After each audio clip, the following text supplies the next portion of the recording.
Two poor brothers named Aditya and Ashok lived in the village, Aya. They made ends meet by doing odd jobs.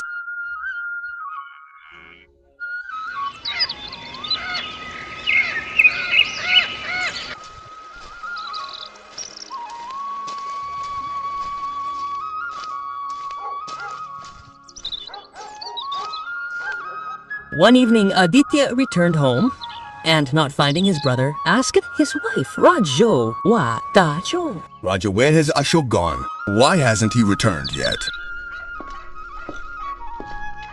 Your brother has become completely useless now. He doesn't work or earn a living. He just wanders the village streets all day long. Hearing this, Aditya's face burned with anger. Deep down, Aditya was a very greedy person. Come, I'll teach that worthless fellow a lesson. The elder one has come. Aditya angrily came outside the house and waited for his younger brother, Ashok.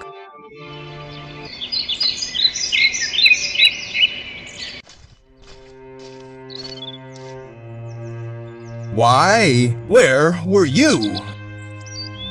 Brother, he went looking for work. The elder one has come looking for work. Will he just wander around looking for work, or will he actually do something? Take up any odd job. This house isn't a place for freebies, and I'm not a fool. I work hard day and night to earn a living, while you wander around aimlessly eating from ill-gotten wealth. She's a wife. Tell her. I have to think about him. Understood? With that, Aditya...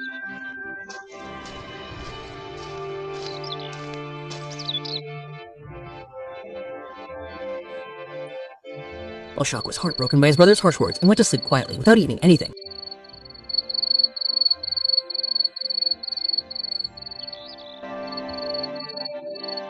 You know your brother didn't even ask for food? Well, that's good. At least one meal was saved. That's alright. But tomorrow when we have children, what will you do with your brother? Just be honest. Raju, what are you trying to say? You'll be a fool. Today he's silent because he's single. Tomorrow, his wife will come, and she'll demand a share in this house. Half the house will go to her. Then what will be left for our children? Aditya was completely shocked. So, what should we do, Raju? What should we do? Tell her clearly. Either work and support the household or leave. A person who doesn't earn has no right to this house. Aditya had been secretly planning to evict his brother from the house for a long time on Ansayam. With his wife's support, he was fully prepared.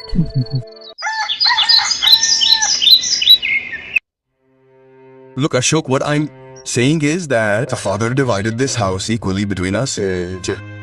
But now, you're living off my earnings. What are you trying to say, brother? I don't understand. What's there to be confused about? Look, brother, it's simple. I won't beat around the bush. Now either leave the house or return every penny for every penny you've eaten. Ashok's eyes welled with tears. He said nothing. He quietly packed his belongings and left the house.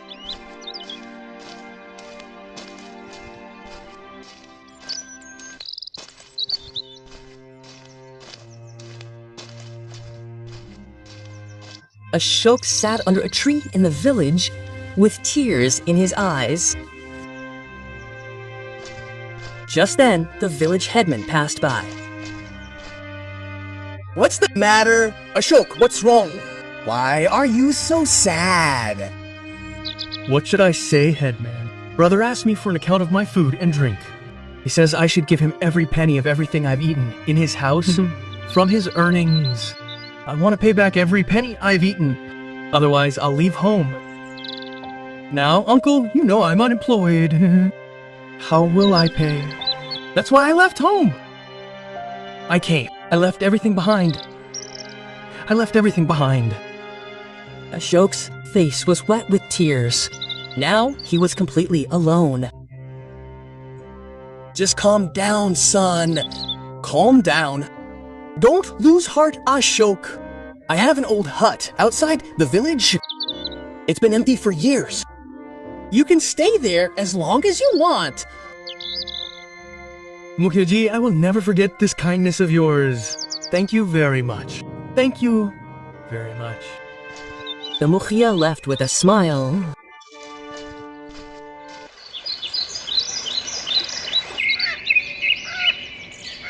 And Ashok, who moved into that hut the very next day.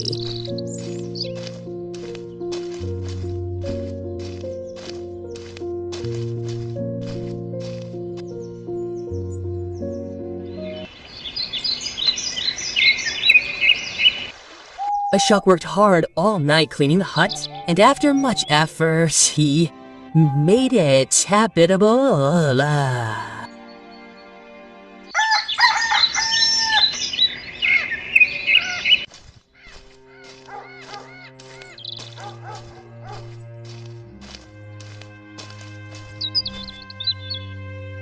Now tell me, Ashok, what will you do next? Mukhyaji, I don't know any big work. I only know how to work as a laborer. Look, son, the village is small. Labor work is hard to find here. But cut wood in the forest and sell it in another village. Now watch. It's a great job. The wood sells for a good price, and you'll earn a good income. Ashok liked the chief's advice.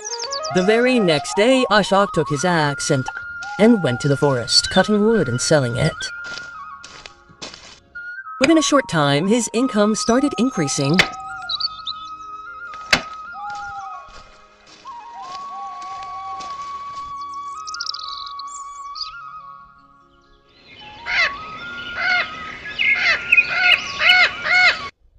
You remained a mere laborer, while your younger brother is now becoming rich by selling wood.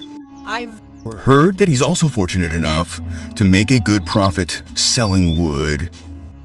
Yes. Then you two should go to the forest, cut wood, and sell it in the village. Who knows, our fortunes might change. Aditya considered his wife's words seriously.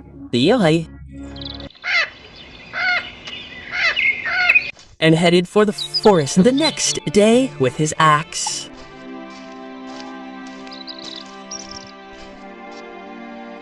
Yes, the wood from this tree looks very strong. The tree is quite old. I'll just cut it down and sell it. I'll make a good profit.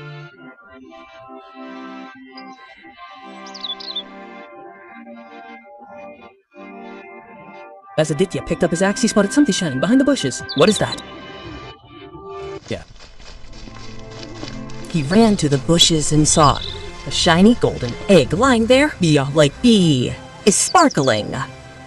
Like a bright insect. Oh my god, you changed my destiny on the very first day. If I had known about the golden egg earlier, I would never have worked as a laborer.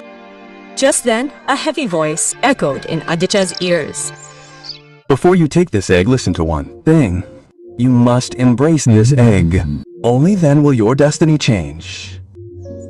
Suddenly, a voice from behind startled Aditya, and he turned back. Whatever you find with this egg, you must embrace it. Only then will it change your destiny. Yes, Sadhu Maharaj. Why wouldn't I?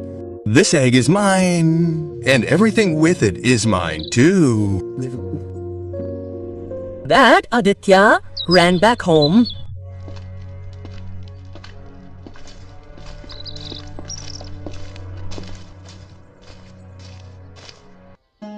Oh, this egg looks quite large, and it's all gold.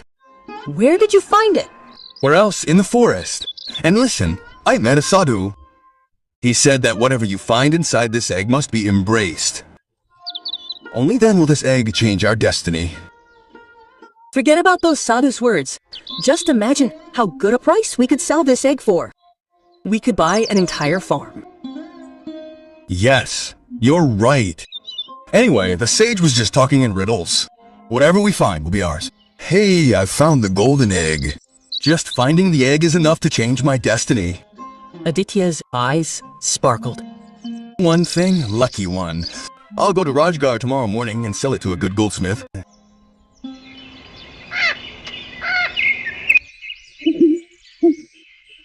That night, Aditya went to sleep with his wife, Rajo.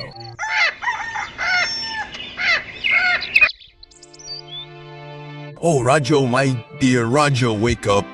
I'm going to Rajgard. Rajo sat up. Just as Aditya was about to pick up the golden egg, it suddenly started shaking and burst into flames. Elisa. Both Aditya and Raju were stunned by the sight inside. Oh, there's a Mina bird inside, and it looks injured. Very sick. The Mina slowly opened its eyes and looked at them. But the fortunate sage said that whatever was inside the egg had to be adopted. But this is a very injured and sick Mina. If we keep it in the house, it will create unnecessary mess and may even spread disease. Tell me what you say. You're right. So what should we do with it? Let's throw it away. Oh, no. Let's not throw it away. Let's do one thing. Let's give it to Ashok. Only a fool like Ashok could raise it. We're only interested in the golden egg. That way the bird is safe, the egg is with us, and we'll make a profit from selling it. Yes, for the first time you've said something right. Aditya picked up the Mina and went straight to Ashok's hut. Ashok was shocked to see his elder brother. Hey Ashok, listen, I found this bird injured outside the house. Oh dear, poor thing, it looks very sick. Now look, I hate birds. That's why I came to leave it with you. You like all this, don't you? That Aditya laughed to death. And taking the golden egg, he left for Rajgarh. Meanwhile, Ashok looked at the Mina. Her eyes were weak and unable to open. Oh, the poor thing looks so weak and injured. I must take it to a doctor.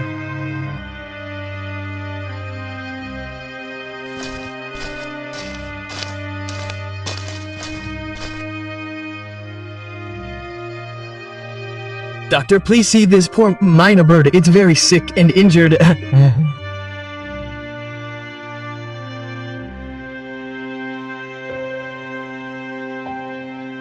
Take these herbs and apply them to its wounds, morning, noon, and evening.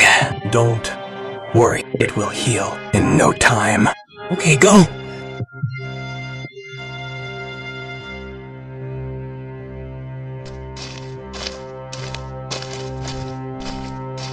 Ashok returned to his hut with the Mina and began caring for it day and night.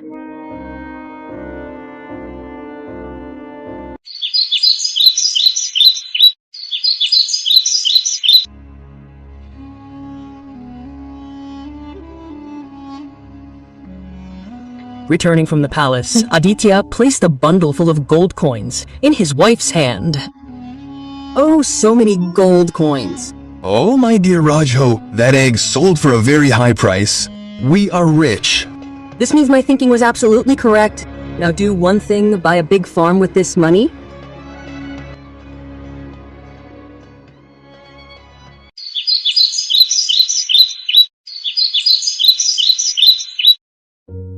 The very next day, Aditya bought a large farm and began farming. Within a short time, Aditya's income began to increase. His home became beautiful and prosperous. That's called luck. Your foolish brother is still in the hut, caring for that Mina. It's a good thing. We didn't pay much attention to the sage's words. He was just saying you have to embrace what's inside the egg. Only then will your fate change. Oh, sage, who knows how clever we are? If we had adopted it, we would have had neither wealth nor a home. We too would have remained poor like Ashok, raising the Mina. Wasn't that right? Aditya laughed and Raju joined in. Meanwhile, Ashok had devoted his life to caring for the Mina. The Mina's wounds had almost healed, But she still looked sick and her weakness wouldn't go away.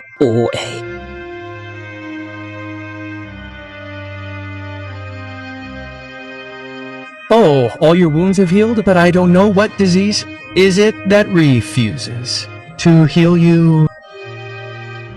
The doctor said he tried every herb, but nothing was working. What should we do? Ashok manages to say just this much when suddenly the Myna bird looks at him and speaks in a human voice. My illness won't be cured by herbs, Ashok. Hearing a human voice from the Myna's mouth startles Ashok. He steps back in fear and looks at her nervously. No need to be afraid, Ashok. At least you shouldn't be afraid. You're the only one in this world who has served me selflessly. But your brother lied to you. What do you mean? My brother lied to me. Haven't you seen how your brother's fortunes have suddenly changed? He was a mere laborer. Today, he has farmland, wealth, and a home. Yes, but brother was hardworking from the beginning. Maybe he started a business and made a profit. No. Your brother found a golden egg in the forest. I hatched from that egg, injured and sick. But he didn't adopt me. He handed me over to you and went off to earn money in the kingdom selling the golden egg himself. Hearing this, Ashok sank into deep thought. I don't regret it, though. I'm glad that when brother left you, you were so sick. You couldn't even speak. Look, now all your wounds have healed. If only your weakness were gone, that would be the greatest reward for me. A weakness in my body can only be cured by the water of the red pond in the forest. Water of the red pond. Oh, but a demon lives there, and whoever has gone there has never returned. The demon asks every visitor a question, and no one has ever been able to answer it. I know, but my life now depends on that water. If I don't get that water, I won't live much longer. Tears welled up in Mayna's eyes as she said this. Oh, what's wrong? What's wrong? I won't let my service go to waste. Okay. Don't worry. I'll do everything I can to cure you. If the water of the red pond is your cure, no problem. I'll bring it. Yes, don't worry. But your life is in danger there. Oh, I trust in God. You wait here for me, right? I'll return only after getting the water from Lal Talab. With that, Ashok left the hut.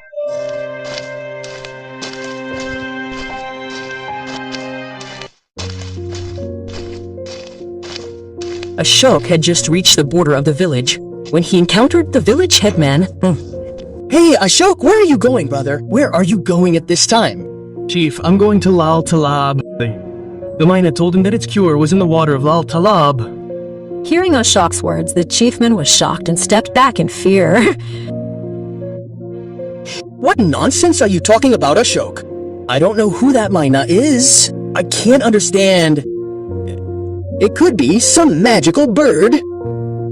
And how can you trust her so much? My heart tells me, Chief, that she's telling the truth. Don't act crazy. Your elder brother Aditya was wise. He deliberately avoided that trouble for a moment and kept accumulating wealth, while you're busy raising this Michael Pomesad and Haina. Brother, finish your work and move on.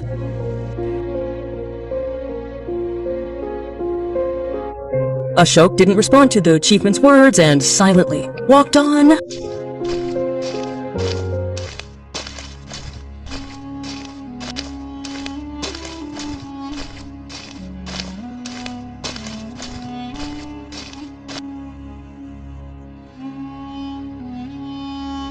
Go, brother! Stop your brother! He's going to Lal Talab. His life is in danger. Aditya and his wife, Rajo, burst out laughing after hearing the chief's words. Mukhya, by now you must understand how I became rich. What's the point of hiding it from you? Inside that egg was the same mina that I gave to Ashokamu. Now he's raising it. What am I supposed to do? He should have thrown it out right then. But he started caring for it. This is too much, Raju. Lal went to fetch water from the pond. I've never seen a more foolish person.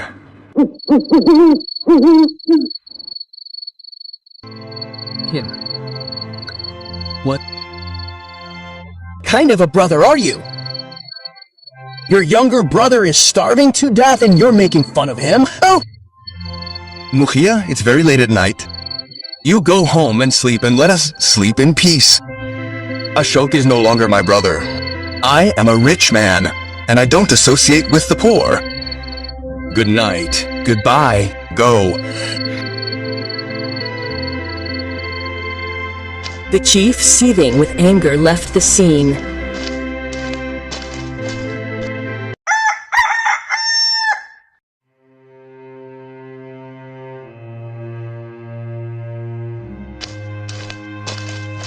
Ashok was heading toward the Red Pond when he suddenly encountered the same monk he'd met with Aditya earlier. Wait, son, where are you going? Seeing the monk, Ashok explained the entire story. So now I understand. Do you know that a demon lives in the Red Pond? Yes, my monk, I know everything. But I just want to save the Mina's life at any cost. Why? Why are you risking your life for a simple bird? Out of humanity, the monk.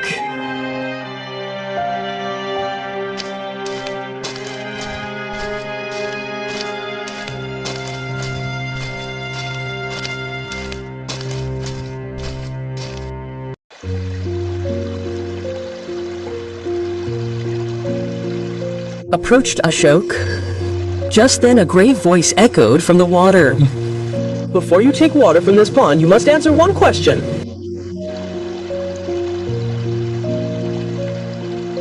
Ask.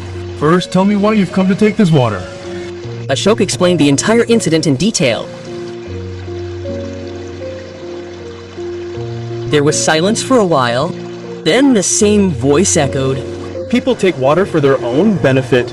You're the first person who's risked his own life to save a bird. No questions asked. Take as much water as you want. Ashok immediately filled the pot with water and returned to his hut.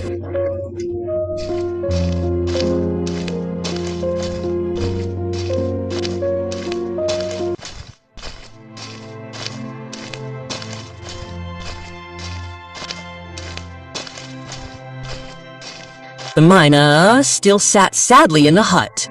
Seeing Ashok, her eyes lit up. Just then, the chief arrived. Wow, Ashok, I'm so happy to see you.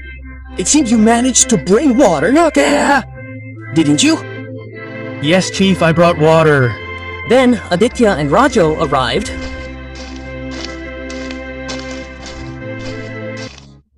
What's this?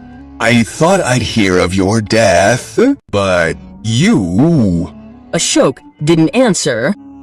He placed the pot directly in front of the Mina. Yes, now take it, Mina. Drink the water first. I can't bear to see you like this anymore. Drink, drink, drink slowly. Here you are.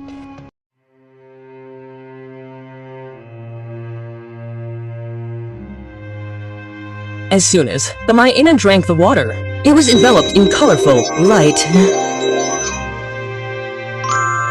And in an instant, it transformed into a beautiful princess.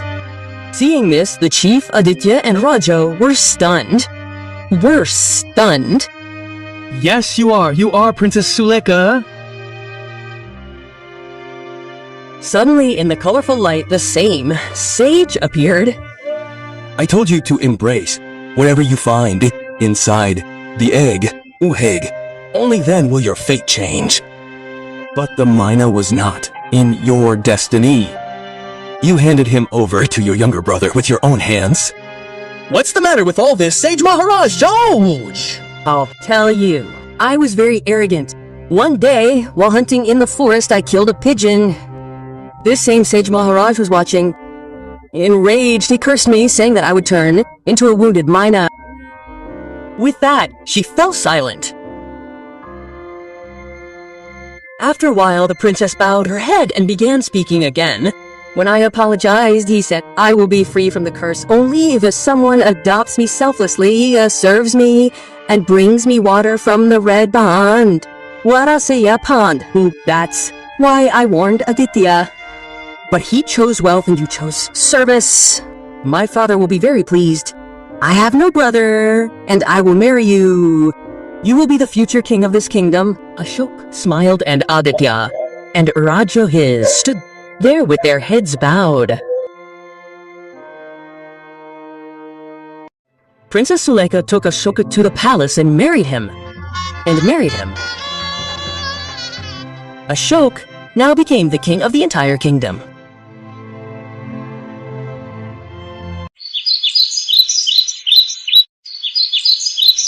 Years passed. Aditya was just a simple lord.